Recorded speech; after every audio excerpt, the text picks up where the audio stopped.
Kinda Ramogi TV.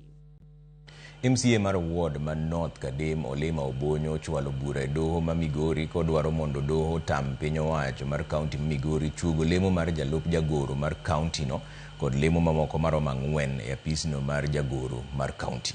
E burano mochwal e nyim jang'ad bura mar doho mamalo ma Migori Ano Ng'injo, Olema wacho ni chugo lemogo to ahinya mano mar jalup jagoro mar kaunti ma Migori otim e tok chik ka mamoko 4 go bende ok otim kaluwore kod chik.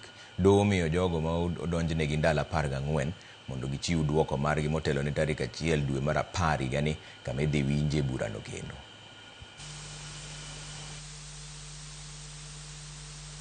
Dwaro ni kapok ikreto nyaka ing'e ka be nitie ofis moro manyalo timo tijno kata matimo tijego.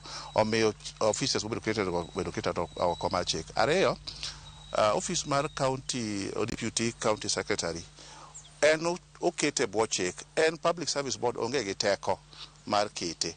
Omiyo adhi e court ka challenge creation mag offices kon keto timgi oko mar chik kaluwore gi section 44 of the County Government Act, kaluwore gi section 56(2) mar County Government Act, ma wacho ni office mar county secretary en mar ng'at achiel, omiyo kinyal keto ne jalupne.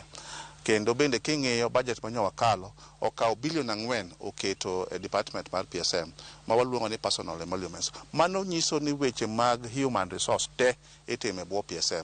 Ok inyal keto another office kendo e bwo kama chielo mondo tim tijno. Mano chik odagi. Omiyo nyocha dhi e court kendo nyocha tero petition ko certify as agent to judge nyocha wacho ni ok en agent nikech ong'iyo process mar creating office kendo ndiko jogo nyalo kawo thuolo malach. Omiyo ogombo ni mondo winje bende koa kuom the executive eko ng'ad wacho chiw direction. Moko kuom jopuonj madito kod jolony e sekta mar somo e kaunti ma Siaya onyiso luoro margi ni somo mar science kata STEM e lai manyien mar somo mar